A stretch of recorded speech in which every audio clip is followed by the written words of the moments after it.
What if I told you you can eat as much of these foods, especially number 7 and 8, and you're gonna lose weight effortlessly? These are also the exact same foods I get all my clients in the Fat Loss Accelerator VIP program eat, and they've all gone to see some amazing results. So you know it works. Let's start with beef. Your number one priority when it comes to your health is to prioritize eating high quality protein to build and maintain muscle, because muscle is your metabolic currency. It's the key driver of your metabolism. And the highest quality protein comes from animal products because it contains all the essential amino acids for muscle building in its most bioavailable form. But not all animal protein are created equal. Ruminants like cows and lamb are the highest quality animal protein you can eat because they have 4 chambers in their stomachs. In contrast, pork and chicken are monogastric animals like us. Ruminants like cows have the magical ability to turn grass, which is their natural diet, which humans can't eat, and upcycle it into delicious steak full of essential vitamins, minerals, and again, high quality protein in its most bioavailable form. Don't get me wrong, I'm not advocating for CAFOs. The system needs to change. So if you have access to it, grass-fed and grass-finished beef from a regenerative agriculture farm where the cows spend their entire lives in pasture is the way to go, because regenerative agriculture is actually carbon negative. Next, let's talk about bone broth. All types of bone broth like beef, chicken, fish, lamb, and the likes are staples in the traditional diets of every culture as well as the basis of all fine cuisine. Bone broth, just like beef, contain important minerals in its most bioavailable form like calcium, phosphorus, magnesium, vitamin A, vitamin K2, iron, zinc, selenium, and manganese, for example. Bone broth is also one of the world's best sources of natural collagen.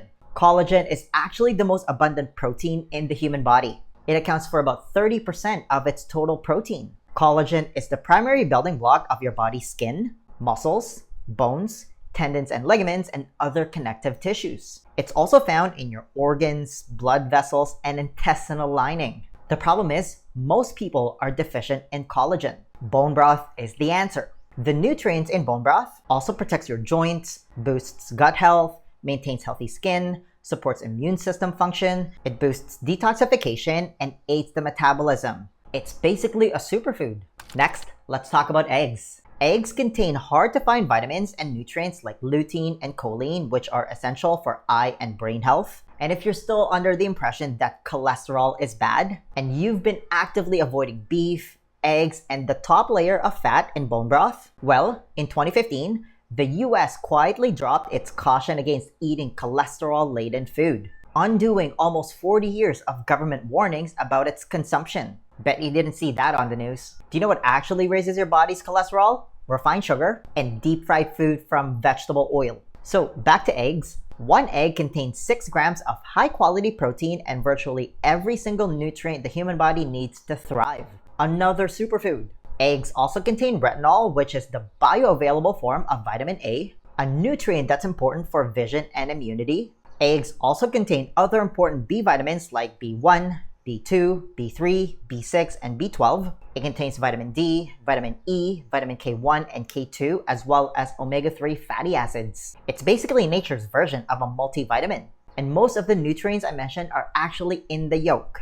Next, pork and chicken. I mentioned earlier that ruminants like beef and lamb are the highest quality source of animal protein because they still get to eat their natural diet of grass. Pork and chicken, unfortunately, are mostly fed corn and soy, but they're still good alternatives. Pork, for example, is high in vitamin B1 and chicken is high in protein and low in fat. Try to buy corn and soy-free chicken and pork if you have access to it. But again, even conventionally raised pork and chicken is infinitely better than junk food. Next up, seafood. According to this amazing paper by Ty Beal, seafood ranks as one of the most nutrient-dense foods on the planet in the form of small dried fish and bivalves. Bivalves are things like oysters and mussels. For context, Hong Kong, the longest-lived country in the world, also happens to eat the most meat in the world. The average person eats 1.3 pounds of meat per day and just over 2 pounds of animal products in total per day if you include eggs and dairy. Japan, which sits at number 2 for life expectancy, also eats an average of 1 pound of animal products per day.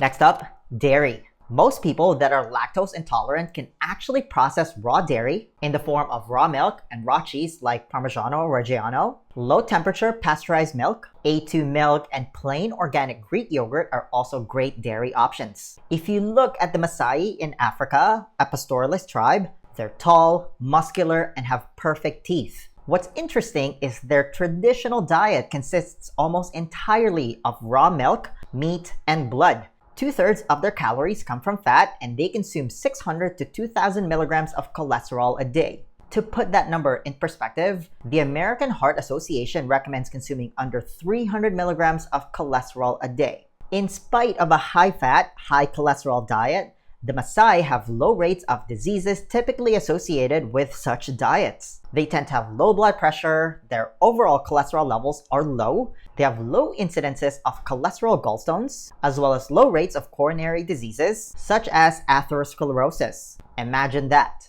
Next up, leafy greens. Leafy greens rank high in this nutrient density study because of its nutrient density to calorie ratio. Leafy greens are also loaded with fiber, which can help flatten your glucose curve, especially if you eat them first during your meal. So leafy greens like lettuce, parsley, and arugula are basically free calories. But if you have digestive problems, don't go overboard with leafy greens, especially with spinach, Swiss chard, and kale, because they're high in oxalates, the stuff that causes kidney stones. You can lower the oxalates in leafy greens by cooking them. One caveat though is you have to buy organic if you're going to consume leafy greens because they're heavily sprayed with pesticides, a known obesogen. Now, the next three foods I'm about to give you are technically not zero carb and zero sugar, but let's talk about non-starchy fruit and vegetables. I'm talking about broccoli, cauliflower, Brussels sprouts, bell peppers, and asparagus, as well as fruit like cucumbers, zucchini, squash, and avocado. Yup. Botanically speaking, those last four are technically fruit because they all contain a minimal amount of carbs, but they also contain fiber. They're also very low in calories, so they basically count as zero carbs when you consider their net carb content. Avocados, for example, are rich in antioxidants and it's packed with good saturated fats and 20 other vitamins, minerals, and micronutrients. I have yet to see a person who got fat from eating broccoli and cauliflower. But the same concept as leafy greens, try to buy organic if you're going to consume non-starchy vegetables to minimize your pesticide exposure. Worst case, soak your vegetables in baking soda.